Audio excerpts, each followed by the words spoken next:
Welcome to This Week in Impact, where ImpactAlpha editor David Bank and I break down some of the most interesting impact investing stories of the week. I'm Brian Walsh. It's Thursday, May 30th. Today we'll discuss how Mexico is choosing a new president amid extreme heat with little urgency on climate action, how impact accounting standards are advancing as investors demand interoperability, and flexible financing to bridge a missing middle for commercial climate solutions. That's all coming up on This Week in Impact. Hi, David. Happy Thursday. Can you believe it's already the end of May? The merry, merry month of May. No, the year is flying by, Brian, and but summer is here, and let's celebrate that. Indeed. And speaking of celebrations, many people are going to be celebrating elections this year. More people will vote this year than ever before in human history. National elections are taking place in 64 countries and the EU, covering 50% of the world's population. This Sunday, Mexico is expected to elect its first female president, but neither she nor her chief rivals have made climate policy plans and ambitions central to the campaign. As Jessica Pothering reported this week, Mexican politicians are not unique in neglecting to rally their electorates around climate change and the climate policies at stake. David, why is it that climate change is not a major election issue, particularly in climate-vulnerable countries, including India and South Africa? Well, Brian, that's the question. I mean, climate vulnerable countries, I think we're all vulnerable, and it's not a big issue in the U.S., frankly, in the political context either. It was particularly noteworthy, and this is what Jessica pointed out, that there's been an extreme heat emergency across Mexico and much of Central America. And in India, which has also been going to the polls, it hit like 122 degrees in Delhi. And I think ministers, who were campaigning, fainted in the heat. So it's not like it's kind of not right in front of folks. But as you say, the economy, day-to-day living tend to rise higher on voters' agenda. I think what's starting to happen and maybe starting to become more apparent is that climate itself is an economic issue that's going to hit folks' pocketbooks, and it's really just a matter of finding ways to frame that and for politicians to start championing that and championing the solutions as opportunities, as ImpactAlpha likes to point out. That's interesting because is this a supply or demand issue? Politicians are not bringing this up among their election campaigns because voters don't seem to be clamoring for climate solutions. So how is it that we kind of cross this gap here? Well, it may be a framing question. You could say, lower your electricity bills because solar is the cheapest form of electricity going now. That might be in a more appealing slogan than say, raise taxes on fuel and make transportation more expensive. So politicians need to know how to talk about it. But first, they have to stop being scared about talking about it for reasons of their own. I mean, in Mexico, one of the biggest power players and employers and everything else is Pemex, the state-owned oil company, and it's something of a point of national pride, in a nationalist kind of way from way back. But maybe not the champion of the climate transition. Yeah, I think that's right, and I think it's also this idea of I think framing is very important, is very apt one.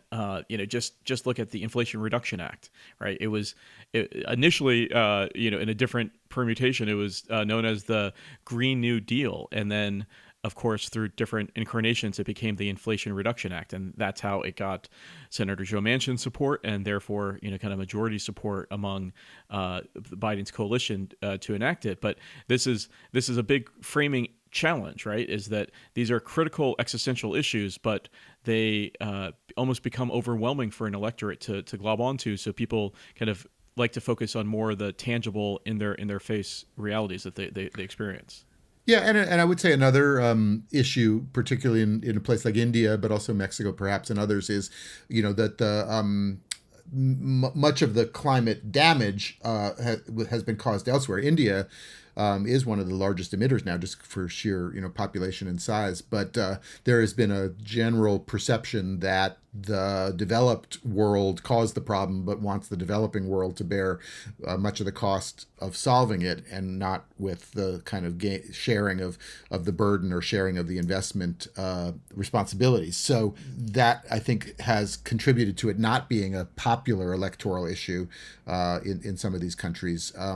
Although the climate adaptation, which is a different category of things, obviously would be central, because it's about crops that can withstand the heat, and how you're going to deal with water shortages, which are endemic. You mentioned South Africa, and just this extreme heat that's just scorching large parts of the world right now. All right, well, we'll continue to cover this closely. As we noted, it's a big year for elections. I think there's another election coming up in another major country. Is that right, David? That's true, and in November, the climate will be on the ballot, whether the candidates talk about it or not. The difference in the policies of the two candidates couldn't be more stark. So I think folks are going to wake up to what's at stake. Possibly too late, but at some point. All right, well, let's take a quick break. When we come back, how impact accounting standards are advancing as investors demand interoperability. Every day, ImpactAlpha uncovers stories that make a difference to impact investors. I am Zlaim Abibo, Chief Operating Officer at ImpactAlpha, here with a special reminder. Subscribers get the award-winning brief 5 days a week and so much more. Unlock exclusive coverage, get access to subscriber-only calls and Slack channels, plus search hundreds of jobs and internships at the ImpactAlpha Career Hub. What are you waiting for? Subscribe today. Learn more at impactalpha.com/subscribe. Former president of the Heron Foundation, Clara Miller, famously coined the slogan, "Accounting is destiny." Now, David, while financial accounting has developed over the past several hundred years, the efforts to measure things other than financial performance are still relatively recent. In a guest post this week, Daniel Osuski of the International Foundation for Valuing Impacts made the case that impact accounting standards are indeed improving, due in large part to investor demand. Now, David, to start us off, what is meant by the term impact accounting? Let's start there.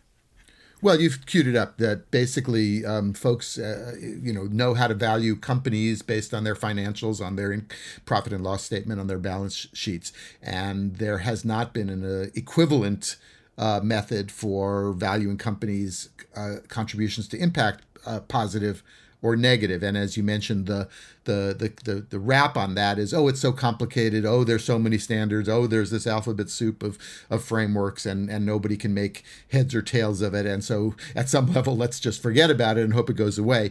That, to the point of the last segment around climate, that is not happening. And so there has been a steady effort to both simplify and sort of regularize and harmonize various kinds of ways of accounting for impact. This International Foundation for Valuing Impacts comes out of what had been called the Impact Weighted Accounts Project. And some listeners may have been familiar with that over the last few years, run out of the Harvard Business School and championed by Sir Ronald Cohn, to put a dollar value on impact across the board in such a way that you would be able to then compare the same way you can compare financial results, and sort of bring everything back to the dollar. And various people will have a bone to pick about whether that's really appropriate. But what it does do, for example, if you, and this is the example that's cited, if you assign a cost to carbon, it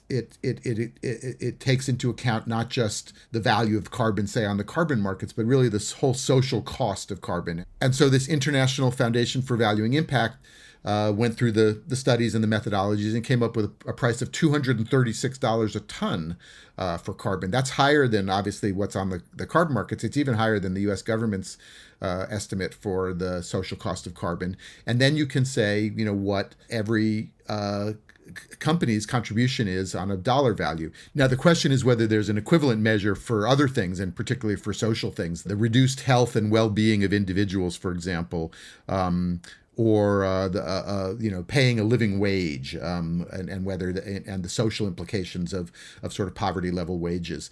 So that's what this outfit and several others are trying to do, and to give investors and companies a unified and harmonized way of accounting for all of that.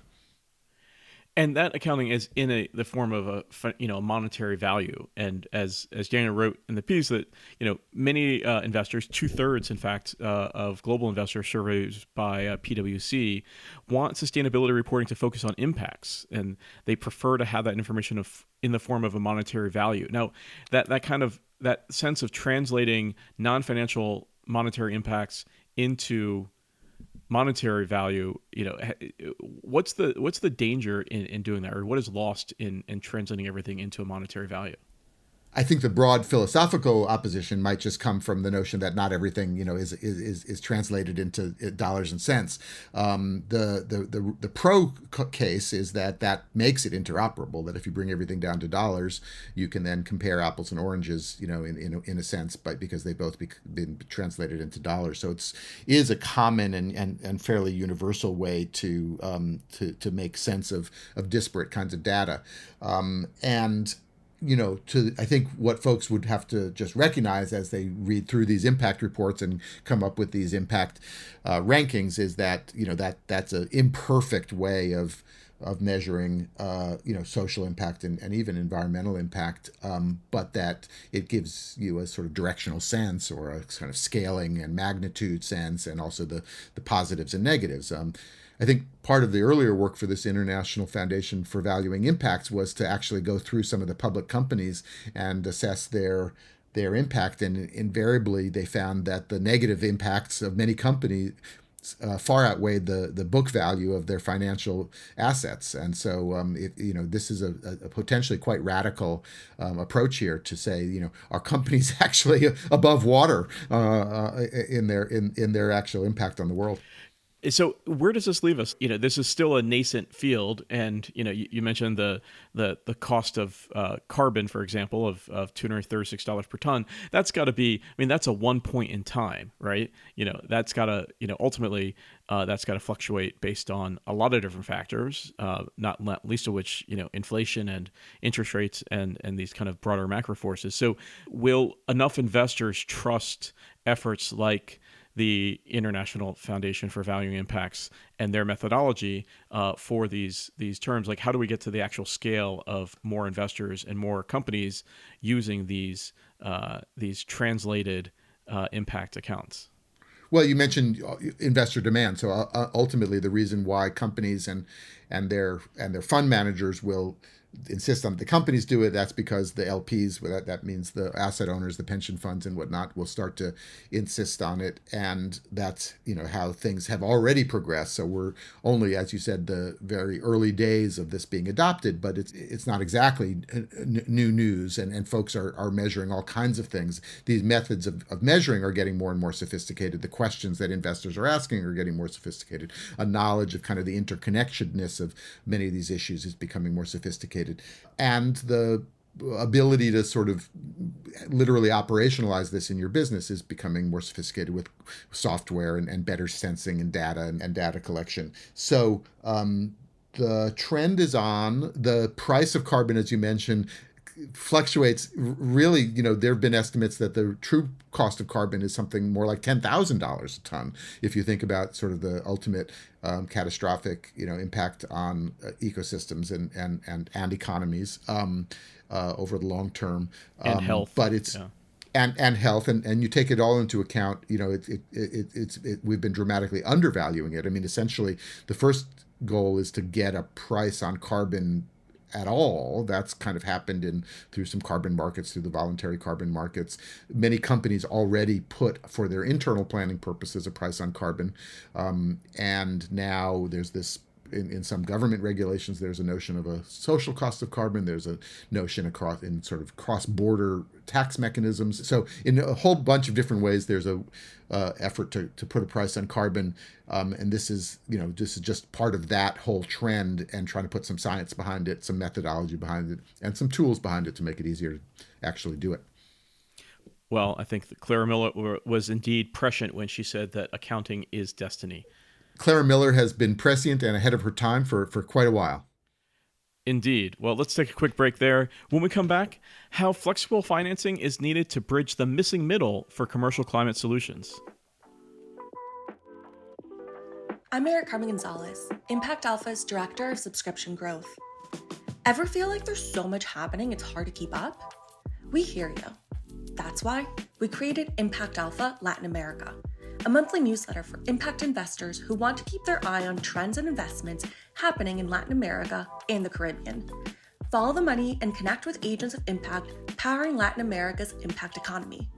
Visit our Instagram page @ImpactAlpha and click on the link in our bio to sign up. Pioneer Gap, Crossing the Chasm, Valley of Death, Missing Middle. David, there are plenty of metaphors about how to take new technologies and or business models to scale. This is especially the case for bringing promising climate solutions from subscale to commercialization. You wrote this week about this missing middle. What's your take on the best way to frame this issue to attract the capital that's needed?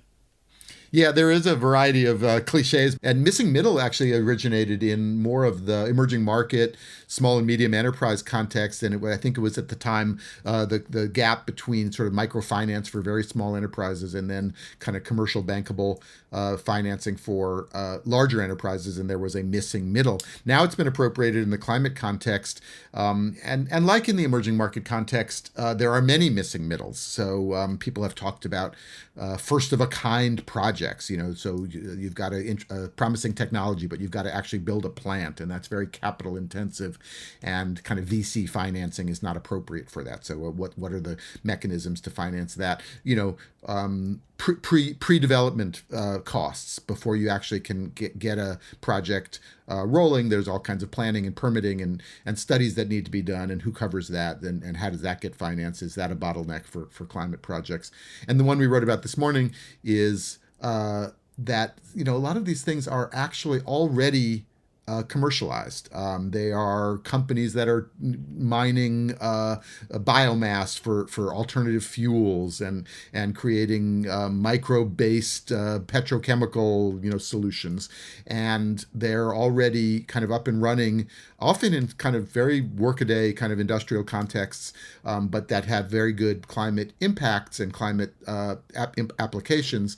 And so what they really need is kind of the same kind of corporate financing to build new factories, scale up distribution, but that's often kind of very bespoke and customized financing solutions. And so this outfit, Curve Point Capital, spun out of a large Dutch insurance company called Aegon, and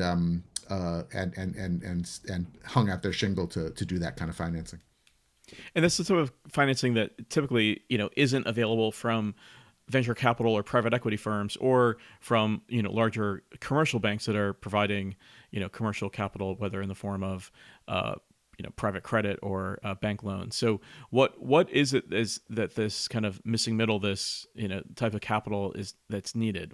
How do investors think of this tech capital? Is it an alternative asset class for them? How do they slot it into their overall portfolio mix?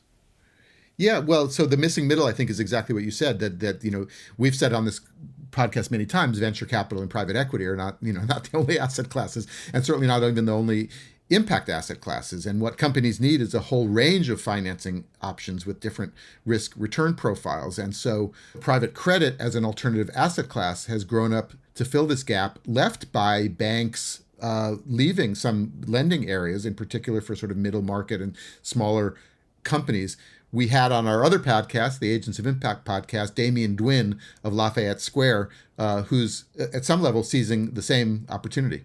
We've seen two phenomena happen at once: a shrinking of the number of investment and commercial banks in this country, and an expansion of unregulated non-bank lenders.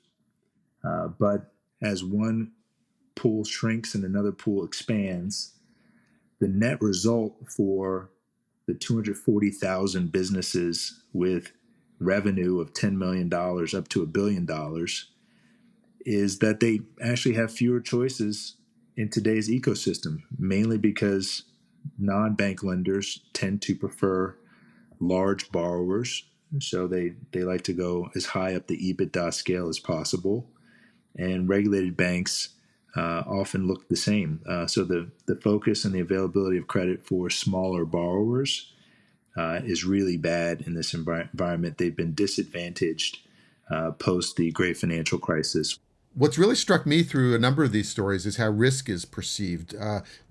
Folks generally want to avoid it, but other folks run towards risk because you can get paid more for taking it on. So if you have a way of underwriting that risk that's better than your competitors and you understand them more holistically and also how to mitigate them, you can make better returns by taking on riskier assets. And so a lot of the competitive advantage for some of these new players is their knowledge of the marketplace, their knowledge of climate solutions, their knowledge of low and moderate income communities and companies, their knowledge of the middle market that the banks have abandoned. So at some level, the wonkier and more complicated asset class is, the more there's an opportunity for someone with real expertise to have a competitive advantage.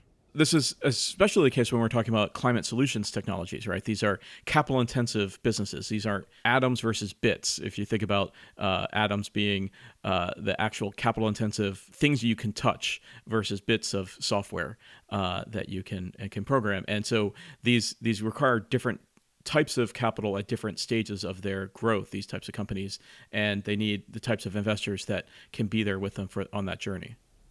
Absolutely, and the notion is that they need actually cheap capital to do, operational efficiencies and manufacturing expansion and all kinds of prosaic business functions. They don't need expensive equity capital in many cases, and so this is the set of new fund managers moving in with that kind of flexible capital and the ability to do these complicated deals. Okay, well, that sounds like a good place to end it for this week.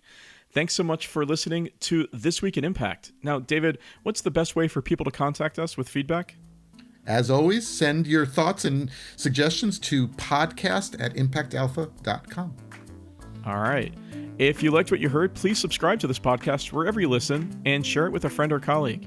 If you really want to help us out, be sure to rate us and give us a review on Apple Podcasts. It really helps other people find the show. This Week in Impact is a production of Impact Alpha and part of the Impact Alpha podcast network.